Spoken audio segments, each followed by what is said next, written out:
On this tape, we will explore some of Seth's ideas about reincarnation, simultaneous time, and the multidimensional self. Seth's description of the reincarnational process differs greatly from what many people believe. Reincarnation, as Seth describes it, is a very individualistic process. Each personality will choose its own unique way of using this process to achieve its goals. For example, some personalities prefer to be born with friends from other lifetimes around, to provide comfort and support, while others prefer to be born in a more solitary situation. One of the key concepts here is what Seth refers to as simultaneous time. According to Seth, all time is simultaneous, and the future and the past are all happening now. In this context, all of your reincarnational selves are lived simultaneously in the spacious present. Your future selves are already alive, and your past selves are still happening. All of your reincarnation or simultaneous selves are parts of your soul, or entity. You are not your reincarnational selves. You are both parts of the same overall entity. The you that you know, your normal everyday self, is inviolate and eternal, and is never diminished or threatened no matter how many times you are reincarnated. As parts of the same entity, we are connected in many important ways to our reincarnational personalities. For example, abilities developed by our simultaneous selves can be tapped into and used, and we often receive such information in the dream state. The simultaneous selves are in touch with each other. The experiences of our reincarnational selves often appear in our normal consciousness as ideas, intuitions, daydreams, or images. The dream state provides a meeting ground where there is a natural interchange between the various portions of the self. By practicing the art of bringing your full waking consciousness with you into the dream state, you can learn how to meet your reincarnational selves face to face. In the upcoming selection, you will hear Seth speaking initially to a student named Lawrence, who had just related a reincarnational experience in Jane Roberts' class. In order to present this selection in context, I recently asked Lawrence to give us a description of that experience for this tape. So before we hear Seth's comments to Lawrence, let's listen to Lawrence himself retell the reincarnational experience he first described in Jane's class in January of 1974. Early in 1974, I'd been working on reincarnational material, trying to, discover as many different aspects of my own personality that I could, according to what Seth was teaching at that point. And I had this experience. It was a daytime experience. I was up getting ready to shave, and it was in the early afternoon. And as I started to shave, I looked, and the image in the mirror was no longer quite my face, and behind me, as instead of it being my bathroom wall, I was in some woods somewhere. And at this point in time, I had been going to the classes long enough where I was beginning to be able to go with experiences like this and not just freak out completely. So I decided to go with this, and it all happened pretty quick. And next thing I knew, I was inside the head of this fellow, and this fellow turned out to be some kind of Confederate officer, a lieutenant, I believe. He had a few soldiers with him, and they were interrogating a Union prisoner. And this guy's behavior was just really harsh and very hard for me to accept. And instinctively, I knew that this guy had something to do with me. He was some aspect of myself. He was a part of me. And this guy basically was threatening this captive and made it real clear exactly what he was going to do in terms of just really awful torture to get this guy to tell him what he wanted to know. And after this went on for a minute or two, I just got so queasy and disgusted with who this person was that I withdrew, and the next thing I knew I was back in the bathroom in my apartment. After Lawrence gave this account in class, Seth came through to comment, speaking at first to Lawrence. Good evening. And if you sit inside his head, did it not occur to you that he also sits inside your head, and that your ideas change his ideas? For again, you live simultaneous lives. Your thoughts and attitudes now affect, in your terms, your future and your past. And so through your current experience, that other self also becomes aware of ideas that would not otherwise in those terms have occurred to him. And he is initially as appalled by your ideas as you are by his. And yet they do enter into his consciousness, so he wonders where these ideas of cowardness come from. Wait a minute. That is his interpretation. But the new knowledge that you have in your terms becomes available to him so that he can use it and interpret it in his terms. And therefore, if he chooses, change his behavior. There is always a giver and a take. You are, therefore, affecting his reality as he is yours. And both of you are learning. For he is sure of his energy. And from him you can learn to be certain and proud of your own. Though I hope that you decide to use it in a different manner. Before we continue with Seth, let's listen to how Lawrence reacted to what Seth had said to him. After Seth said this to me, I had a lot of very mixed feelings. I originally was hoping that during the class, Seth would say that this guy was not an aspect of me. I can't stress the fact enough that this guy really was abhorrent to me. I mean, he was violent, he killed people, and he was proud of that. It was just really hard, and it was as far away from who I was as you can possibly imagine. And when Seth said this to me, and then when he said the business about me learning to trust my energy through this aspect, it really was hard to deal with. And then when Seth told me that this guy was as appalled by who I was as I was by him, it really hurt.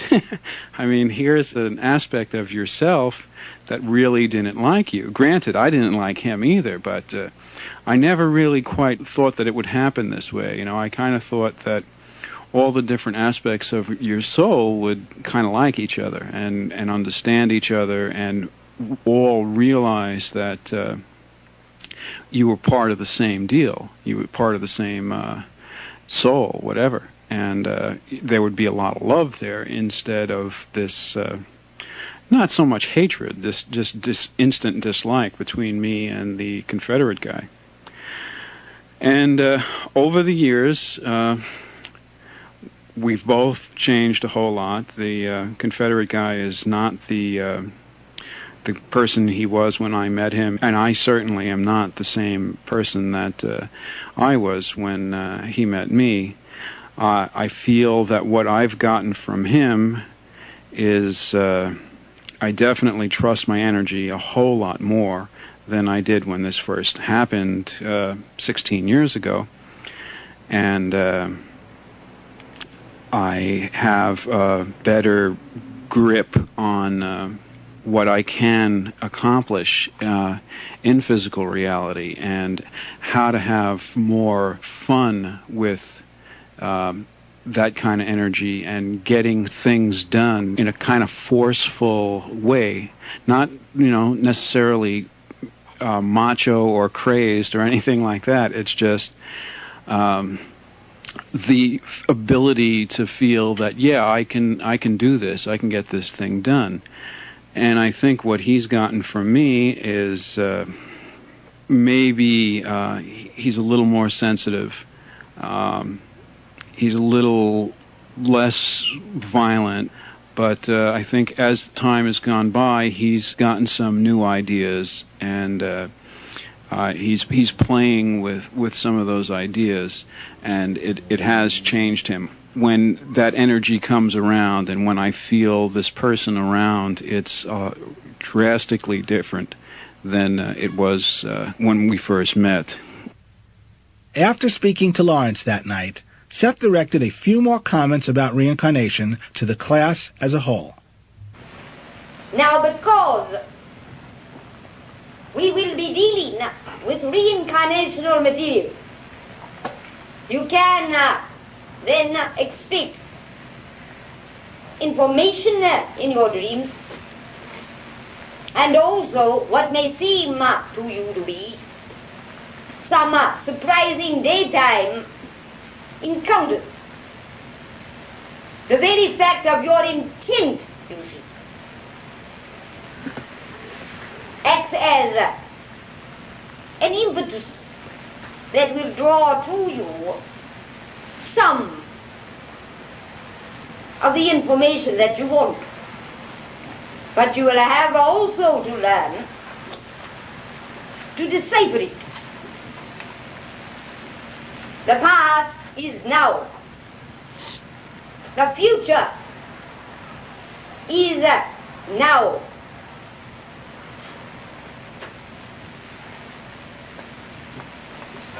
You are not suffering because of any crimes that you have committed in a past. And we want that clearly understood. This last point was one that Seth repeated often, and is another important area where Seth differs from others in interpreting the reincarnational process. According to Seth, there is really no such thing as karma as it is generally understood. We do not have to atone for sins committed in past lives, nor are we in any context controlled by our other selves. The point of power is in the present.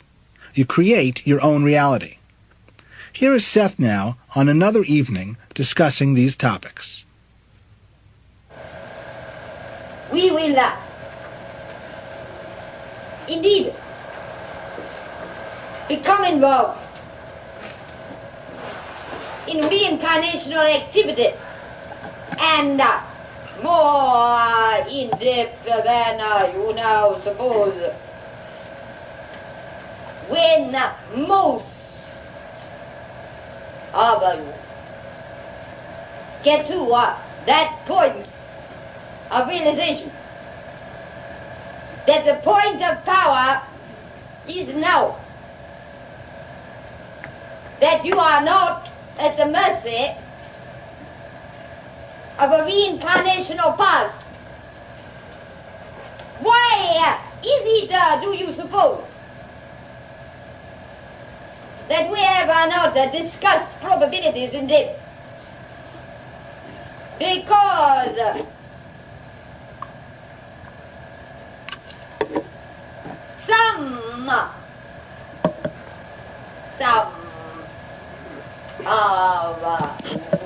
and I will keep my eyes closed and not embarrass you, but you know who you are. Some of you would be so taken with those dogmas that still cling to. So that as soon as you thought in terms of probable realities and probable selves, you would be bound to question where does karma fit in? And what guilt have I about a probable existence? And so probabilities will wait for a while. You are, whether you know it or not, and you know it, training yourself. I am not training you. You are training yourself. So that when we deal with reincarnation, and we are dealing with reincarnation now, whether you know it or not, and you know it, then you will use some common sense.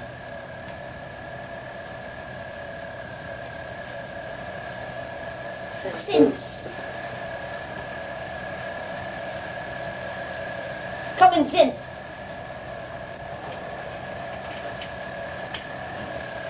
Is esoteric.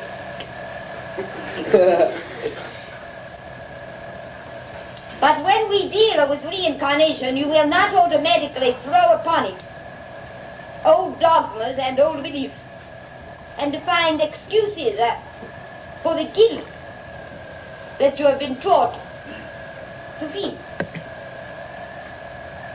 It does you little good if you throw the concept of original sin out the window. If you recognize that much of Freud's theories were nonsense. If you recognize that you are not at the mercy of the past in this life, and consider yourself emancipated and free and hip and in, and instead throw upon yourselves the idea of karma as it is interpreted, and believe instead that you are at the mercy of 30 centuries of a past instead of 30 years, where are you ahead? You have dug a grave of theory. Therefore, in the framework with which we will study reincarnation, you will be at the center. And from that center, you will then look at your future and your past, realizing, however, that the future is not predetermined, but the past is not predetermined either. We are all fundamentally non-physical beings. Physical reality springs from a non-physical source. Now, some believe that physical reality is somehow less spiritual than non-physical reality.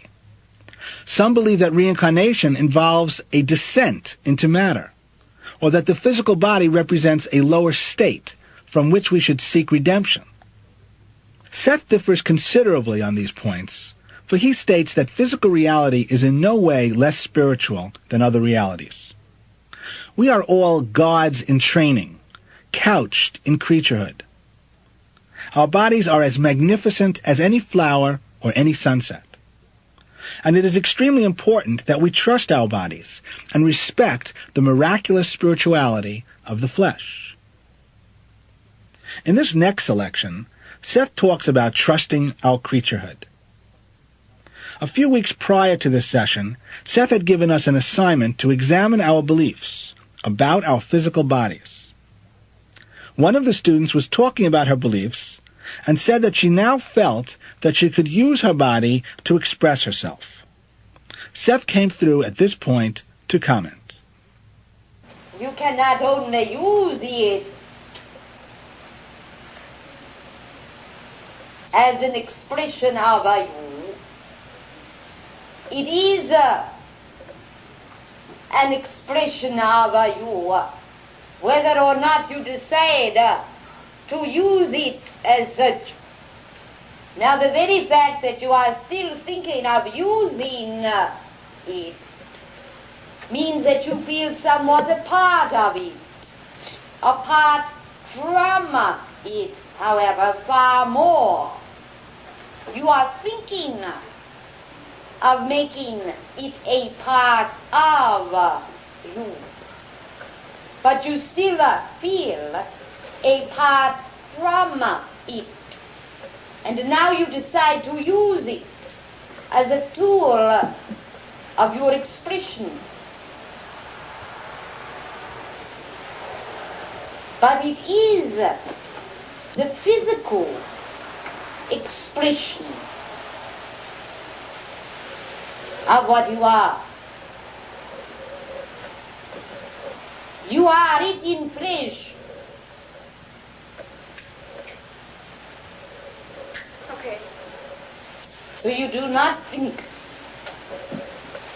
that, well, I have this, so I might as well use it.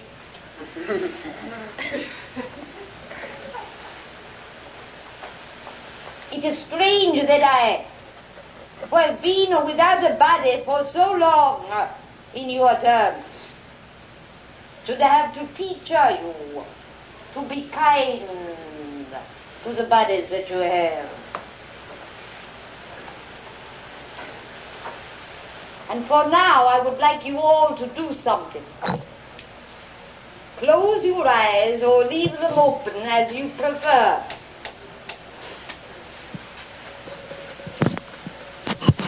But I want you to sense within yourself the living that is happening within you.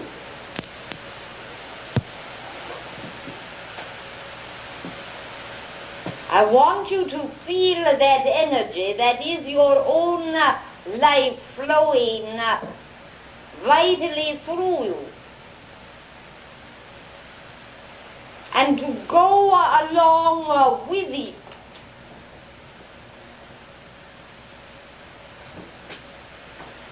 It sings through your bodies and through your creaturehood.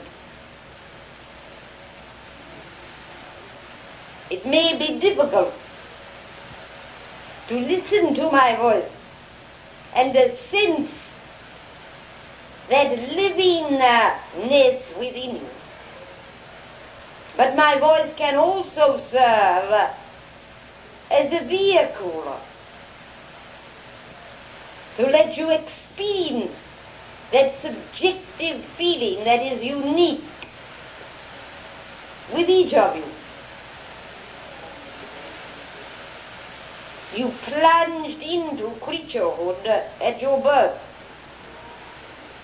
It keeps your eyes open and your lips smiling as you look at me. It keeps your legs up upon the table. It keeps your eyes blinking, and it goes on within you all the time. It is the essence of your being. It keeps you alive. If you cannot trust that which keeps you alive, then what can you trust? It keeps your fingers wiggling. It is the unknowing knowing that rushes within you at every moment, and you can trust it above all things. It is the unknowing knowledge of which you can also become aware. But it is your most intimate being. It does not come from others. You will not find it in books or concepts or precepts. It comes from the intimate experience of your own being. When you are alone, feel it. Go along with it joyfully and say, I give myself up to my life.